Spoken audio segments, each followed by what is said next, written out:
Escape velocity या escape speed. लिखो the minimum speed, underline कर लेना मिनिमम को, the minimum speed required to project a body vertically upward from the surface of earth so that it never returns, from the surface of earth so that it never returns to the surface of earth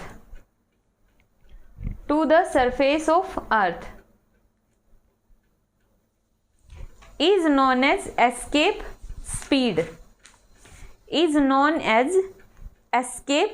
speed, ठीक है। तो यहाँ पे escape speed होती क्या, मतलब वो कम से कम स्पीड। एक बात ध्यान से सुनो, मैंने यहाँ पे मिनिमम को अंडरलाइन करवाया, क्यों? क्योंकि मिनिमम का मतलब क्या कि अगर कोई बॉडी की जो एस्केप स्पीड है मान लो 11 किलोमीटर है, 11 किलोमीटर पे ही वो भाग सकती है, उसको हम 15 किलोमीटर दे देंगे तो भी वो तो अर्थ के सरफेस से बाहर ही निकल गई। हमारा मेन पर्पज क्या है, सिर्फ उस बॉडी को अर्थ की ग्रेविटेशनल पुल से बाहर भेजना, इतना ही मेन पर्पज है। कितनी दूर भेज रहे हैं इससे कोई फर्क नहीं पड़ता। तो जब 11 की स्पीड से 11 किलोमीटर पर सेकेंड की स्पीड में ही वो बॉडी एस्केप कर जाती है तो क्या हमें 13 किलोमीटर देने की नीड है? नहीं है ना। तो मतलब एस्केप स्पीड तो उसकी यही हो गई ना। जैसे मैं बोल दूं कि यहाँ पे बताओ कि मेरिट वाले स्टूडेंट, ओनली मेरिट की कंडीशन वो तो 80% की हो गई ना, मिनिमम 80%। किसी के 90 आ रहे हैं या किसी के 82 आ रहे हैं तो बोला तो यही जाएगा दोनों की मेरिट है, जब तक हम मेरिट का कॉन्सेप्ट ले रहे हैं। तो यहाँ पे वही वाला कंडीशन है ये एस्केप की, जैसे मेरिट की कंडीशन होती है 80 अबोव, तो एस्केप की स्पीड है मिनिमम स्पीड जिसपे बॉडी एस्केप कर जाती है, उससे ज्यादा हो ना हो कोई फर्क नहीं पड़ता। तो कम से कम वो स्पीड जिससे बॉडी अर्थ के ग्रेविटेशनल पुल से भाग जाती है। ठीक है, इसका डेरिवेशन करना है अभी हमें। लिखो यहां पर हमें करना है कि कोई भी एक बॉडी है जो अर्थ के सरफेस पे है, ये हो गई अर्थ की रेडियस r, ठीक है। अब यहाँ पे कोई भी बॉडी है उसको हमें कहाँ पर लेकर जाना है, इन्फिनिटी पर। इन्फिनिटी मतलब अर्थ के एटमॉस्फेयर से बाहर भेज दो, वो इन्फिनिटी हो गया ना, हमें नहीं पता फिर वो कहाँ जाके रुकेगी। तो यहाँ पे अब अर्थ के सरफेस से इन्फिनिटी पे तो हम ले जाना और उसको कैलकुलेट करना बहुत मुश्किल हो जाएगा। तो इसके लिए बीच का तरीका उन्होंने लिया कि किसी भी बॉडी को उन्होंने एक पॉइंट ए पे कंसीडर कर लिया, कोई भी बॉडी है उन्होंने उसको ए पर कंसीडर कर लिया और जिसकी डिस्टेंस उन्होंने मान ली अर्थ के सरफेस से small r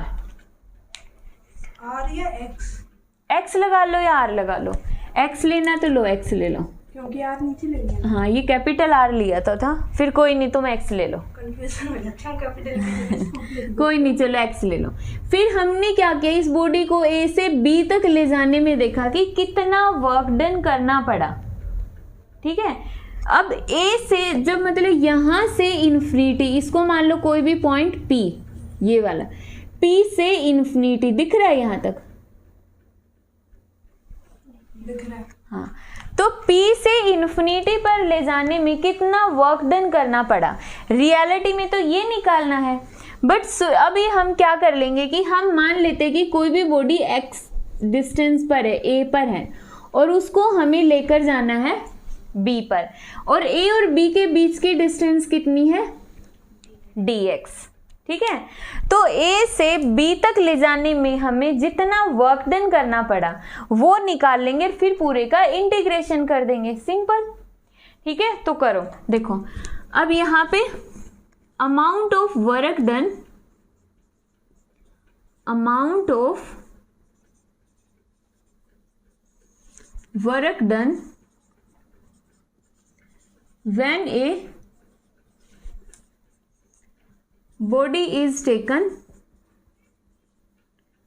from A to B,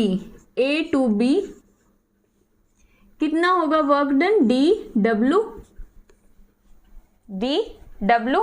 और ये जो वर्क डन है ये किसके इक्वल होगा? देखो F डॉट डी एक्स, यही होगा ना, F dot D x. F कौन सा फोर्स है जो अर्थ इस बॉडी को अपनी तरफ खींच रही है? वो force.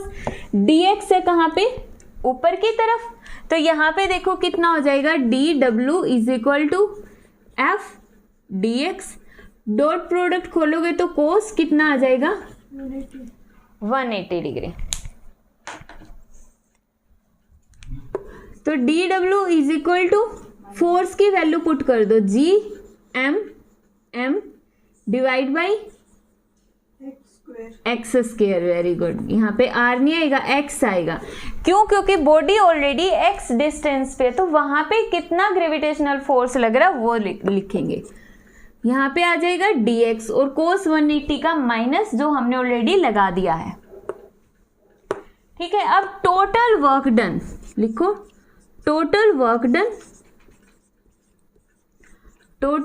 Done when a body is taken from surface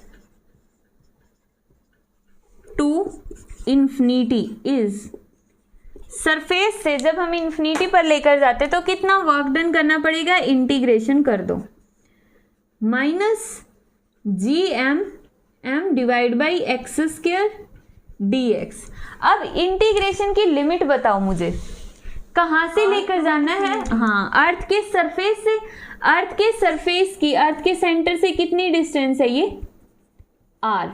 यहां से किसी बॉडी को इन्फिनिटी पर लेकर जाना तो लिमिट हो जाएगी आर टू इन्फिनिटी। और इंटीग्रेशन किसके विद रिस्पेक्ट टू है? यहाँ पे एक्स के विद रिस्पेक्ट टू। तो कर दो माइनस जी एम बाहर, इंटीग्रेशन करो खुद, d x by x square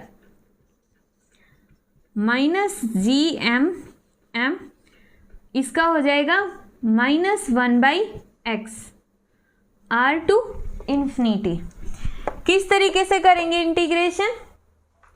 नहीं आता है तो देखो dx बाई एक्स स्क्वायर, तो यहां से x की पावर -2 ऐसे लिख सकते हैं, और इंटू dx। इंटीग्रेशन का मतलब पावर के अंदर एक ऐड कर दो, और ऐड करने के बाद जो भी रिजल्ट बना उसको नीचे लिख दो बस। और dx का काम है सिर्फ ये बताना कि इन सारी टर्म्स में से x का इंटीग्रेशन करना है। ठीक है, यहां से कितना हो गया? x की पावर, साइन हटा देना तभी के तभी, जैसे ही इंटीग्रेशन किया x की पावर कितनी बच गई? -1, और नीचे -2 + 1 -1, तो कितना आ गया? -1/x। ठीक है, तो यहां पे आ गया -1/x। अब this work done is equal to -g m। इस माइनस को बाहर ले लो, एक को, माइनस प्लस। अब अपर लिमिट अप्लाई करो सबसे पहले, 1/∞ minus lower limit 1/r। This work done is stored in term of its potential energy. तो इस वर्क डन को लिख लेना, this work done is stored in term of its potential energy. यहां पे लिखो this work done is stored in term of its potential energy. फिर लिखो U is equal to g m 1/∞ किसके इक्वल होगा? 0। यहां से नेगेटिव और R।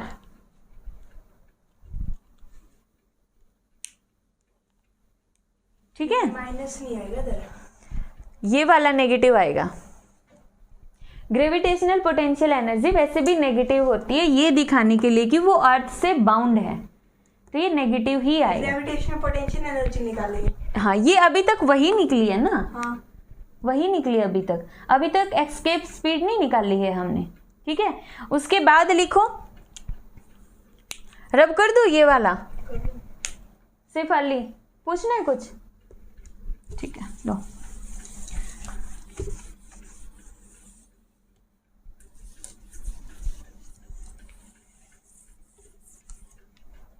ठीक है, तो अभी नेक्स्ट लिखो, let VE is speed given to body. जब हम किसी भी बॉडी को ऊपर की तरफ थ्रो कर रहे हैं, जस्ट हम चाहते कि वो बॉडी अर्थ के सरफेस से बाहर चली जाए, तो स्टार्टिंग में हमें स्पीड तो देनी पड़ेगी। अगर हम चाहते हैं कि वो बॉडी अर्थ के ग्रेविटेशनल पुल से बाहर चली जाए, तो इसका मतलब कितनी स्पीड देनी पड़ेगी, VE एस्केप स्पीड देनी पड़ेगी। हमें उसकी वैल्यू बतानी कितनी होगी, तो मान लो उसकी वैल्यू कितनी है, VE। अगर उसकी वैल्यू VE है तो काइनेटिक एनर्जी कितनी होगी उस बॉडी की, 12 m VE का स्क्वायर। काइनेटिक एनर्जी देखो कोई भी बॉडी है, अब यहाँ पे थी, एक चीज ध्यान से समझो, कोई भी बॉडी यहाँ है, ठीक है, उसको हमें यहाँ पहुंचाना है अर्थ की सरफेस से दूर, मतलब एक हाइट के ऊपर। तो यहाँ से उस बॉडी को वहां तक जाने में मोशन करना पड़ेगा। मोशन करना मतलब इस बॉडी को मैं शुरुआत में कौन सी एनर्जी दूंगी, पोटेंशियल एनर्जी, काइनेटिक, तभी तो वो पोटेंशियल एनर्जी तक पहुंचेगा। जब बॉडी यहाँ पे है, इस टाइम पे इसकी दोनों एनर्जी 0 है, ठीक है। यहाँ पे इस बॉडी के पास कौन सी एनर्जी है, पोटेंशियल एनर्जी, क्योंकि अर्थ की सरफेस से ऊपर है, ठीक है। अब इस बॉडी को मैं काइनेटिक एनर्जी दे देती हूँ, काइनेटिक एनर्जी है तो ये बॉडी ऊपर जाएगी, मोशन करती हुई जाएगी। जब मोशन हो रही है तो मतलब इसमें काइनेटिक एनर्जी आ रही है। जैसे ही मैंने इनिशियल लेवल पे भी इसके पास सिर्फ काइनेटिक एनर्जी है, ये ऊपर जाती गई तो इसकी काइनेटिक एनर्जी किस में बदलती गई, पोटेंशियल एनर्जी में। यहाँ जाके बॉडी की सारी काइनेटिक एनर्जी किस में बदल गई, पोटेंशियल एनर्जी। तो मतलब मान लो अब मैंने कहा कि एनर्जी कंजर्व रहती है। अगर ये वाली एनर्जी 5 जूल पोटेंशियल एनर्जी, तो नीचे से कितने जूल काइनेटिक एनर्जी देनी पड़ेगी, 5 ही देनी पड़ेगी, तभी तो काइनेटिक एनर्जी कन्वर्ट हो गई पोटेंशियल में। यहाँ पे एनर्जी सिर्फ कन्वर्ट हो रही है, ऐसा नहीं कि जो बॉडी को हमने ऊपर थ्रो कर दिया उसकी एनर्जी खत्म हो गई, वो बॉडी ऊपर गई, उसमें पोटेंशियल एनर्जी आ गई है, ठीक है। तो यहाँ पे देखो उसके पास इतनी काइनेटिक एनर्जी है, ठीक है। अब नेक्स्ट लिखो, the body will escape, the body will escape from earth surface या अर्थ एटमॉस्फेयर, अर्थ सरफेस या अर्थ एटमॉस्फेयर इफ उसकी काइनेटिक एनर्जी किसके इक्वल हो जाए, पोटेंशियल एनर्जी के इक्वल हो जाए। एक तरह से हम ये बोल रहे हैं, जैसे तुम दुकानदार का एग्जांपल ले लो, मान लो एक दुकानदार है, उसके पास 100 रुपीज़ का कुछ मटेरियल पड़ा हुआ है, कोई भी चीज़ है जो 100 रुपए की है, तुम्हें वो 100 चीज़ चाहिए तो तुम उसको क्या दोगे, 100 रुपये दोगे और वो चीज़ ले लोगे। यहाँ पे भी जो ये बॉडी है ना, उसको हमें यहाँ पहुँचाना है, यहाँ पहुँचाने के लिए उसको एनर्जी चाहिए, तो हमने उसको काइनेटिक एनर्जी दी और वो सारी एनर्जी किस में कन्वर्ट हो गई, फिर पोटेंशियल एनर्जी। मतलब कोई लॉस नहीं हुआ, सिर्फ एक एनर्जी दूसरी में कन्वर्ट हो रही है। अब हमने पैसे दिए और पैसों के बदले में हमें चीज़ मिल गई, बात तो बराबर ही होगी। तो मतलब जैसे चीनी लेकर आ रहे हो, शुगर लेकर आ रहे हो, तो 1 किलोग्राम शुगर मान लो 100 रुपीज़ की है, तो एक साइड में 100 रुपीज़ है और एक साइड में शुगर है 1 kg। तो क्या हम उनको इक्वल रख सकते हैं? जब हमें पता है कि ये 1 kg शुगर 100 की है तो रख सकते हैं ना। तो ये जो काइनेटिक एनर्जी हम दे रहे हैं, मतलब यहाँ पे ये चीज़ 100 रुपीज़ है और पोटेंशियल एनर्जी 1 kg शुगर है जो हमें खरीदनी है। तो हम चाहते बॉडी इन्फिनिटी पर चली जाए तो हमें पहले उसको काइनेटिक एनर्जी देनी पड़ेगी वहाँ तक पहुँचाने के लिए। तो समझ आया यहाँ से कि किसी भी बॉडी को अर्थ के एटमॉस्फेयर से बाहर भेजने के लिए हमें उसको इतनी काइनेटिक एनर्जी दो कि उसकी पोटेंशियल एनर्जी के इक्वल बन जाए। और ये जो पोटेंशियल एनर्जी है कहाँ पर है? इन्फिनिटी पर। जितनी हाइट पर हमें पहुंचानी है ना, ये उस हाइट पे पोटेंशियल एनर्जी है। समझ आ गया अब? अच्छे से क्लियर हुआ है? दोबारा बताऊं तो लिखो काइनेटिक एनर्जी का फॉर्मूला ½ और पोटेंशियल एनर्जी का माइनस। अब नेगेटिव का मतलब तो सिर्फ ये दिखाना है ना कि वो बाउंड है, नेगेटिव लिखने की नीड है नहीं। Gmm/r लिख देना बेसिक से साइड में। Negative energy shows its boundation with earth या its bond with earth. m से m कैंसल, ve का स्क्वायर किसके इक्वल होगा? Twice of Gm/r। स्क्वायर को हटा दोगे तो इस साइड बन जाएगा अंडर रूट। तो यहां से देखो अब हमें ये पता है कि g किसके इक्वल होता है? g is equal to Gm/r²। Gm की वैल्यू किसके इक्वल आ गई? Gr²। Gm is equal to Gr²। Gm की जगह पुट कर दो Gr², नीचे है r, एक r से एक r कैंसल, तो ve किसके इक्वल हो जाएगा? √2 ऑफ Gr। ये आ गया, ये आ गई एस्केप स्पीड ऑफ बॉडी। किसी भी बॉडी को इतनी स्पीड से फेंकेंगे तो यहां से मतलब मैं सेफाली को भी अर्थ के सरफेस से बाहर भेज दूं तो मुझे इतनी स्पीड देनी पड़ेगी रोजी के लिए भी। क्या लग रहा है, पॉसिबल है ये? ठीक है, लेकिन इसके अकॉर्डिंग पॉसिबल है क्योंकि जो ये ve है वो g पे डिपेंड करता है जो कि दोनों के लिए सेम है, और r पे डिपेंड करता है जो भी दोनों के लिए सेम है। तो मतलब मैं तुम दोनों को एक ही स्पीड से बाहर भेज सकती हूँ जबकि तुम दोनों का वेट अलग अलग है। एस्केप स्पीड का कॉन्सेप्ट यही है। तो मतलब एस्केप स्पीड बॉडी के मास पे डिपेंड नहीं करता है। ठीक है, अब देखो अर्थ की एस्केप स्पीड निकालते हैं और मून के लिए निकालते हैं कि अर्थ के सरफेस से किसी भी बॉडी को अगर हमें बाहर भेजना है तो उसकी एस्केप स्पीड कितनी होनी चाहिए? अर्थ की 7.2 है ना शायद। नहीं 11 पॉइंट, वो ऑर्बिटल है, ऑर्बिटल। ठीक है, अर्थ के सरफेस पे निकालो। ve का फॉर्मूला क्या था? √2 ऑफ Gr। अब ये भी फॉर्मूला तुम ध्यान रखोगे, इससे पहले वाला भी कौन सा था? इससे पहले वाला √2Gm/r। ये भी याद रखोगे। ठीक है, यहाँ पे वैल्यू पुट करो। 2 G की वैल्यू 9.8, R की वैल्यू 6. अर्थ की रेडियस तुम्हें ऐसे याद होनी चाहिए जैसे तुम्हें तुम्हारा नाम याद है। ठीक है, 6.4 इंटू 10⁻⁶ मीटर। ठीक है, या फिर सिंपल सा याद रख लो 6400 किलोमीटर, 6400 किलोमीटर, 6400 किलोमीटर।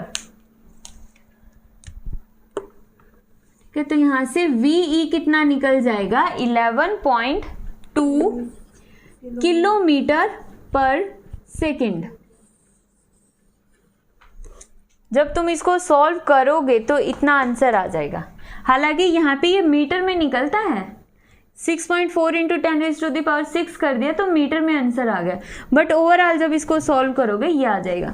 तो मैं तुम दोनों को जब इतनी स्पीड से फेंकूंगी ना कि 1 सेकंड में तुम कितने किलोमीटर ट्रैवल कर जाओगे? 11 किलोमीटर। सिर्फ एक मतलब तुम्हारी पलक झपकेगी और उससे पहले तुम 11 किलोमीटर दूर हो गए। इमेजिनरी है, तब जाके तुम अर्थ के सरफेस से बाहर जाके ब्रह्मांड का भ्रमण करोगे। ठीक है, क्यों करना है?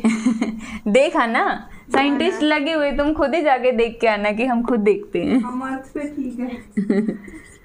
देखो नेक्स्ट है एट मून।